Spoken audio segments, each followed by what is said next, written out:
আমি নির্বাচন হলে আমার ব্যক্তিগত মতামত, আমার নির্বাচন হলে আমি তারেক জিয়া যদি আমি এই ক্যামেরার মাধ্যমে কথা দিছি, এই তারেক জিয়া অনেকগুলা জ্ঞানী কথা লিখছে 31 দফার মধ্যে, সে যাতে এই ক্যামেরার মাধ্যমে 32 দফা করে, তাতে একটা দফা বাড়িয়ে শুধুমাত্র একটা কথা জাতিকে বলবে, আমি দুঃখী মানুষের মুখে হাসি ফুটাবো। এই দুঃখী মানুষ বাংলার মাটিতে আর কান্দবে না।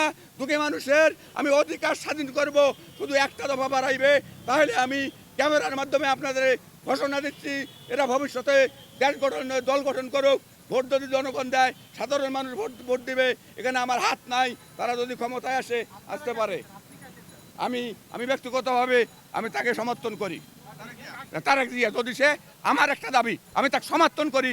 আমি তাকে যখন আন্তরিকতার মধ্যে বলতেছি, আমি তাকে যখন সমর্থন করি, সে আমার একটা কথা রাখিয়ে শুধু 32 দফা করুক, একটা দফায় শুধু কথা বলবে, শুধু আমি দুঃখী মানুষের মুখে হাসি ফুটাবো।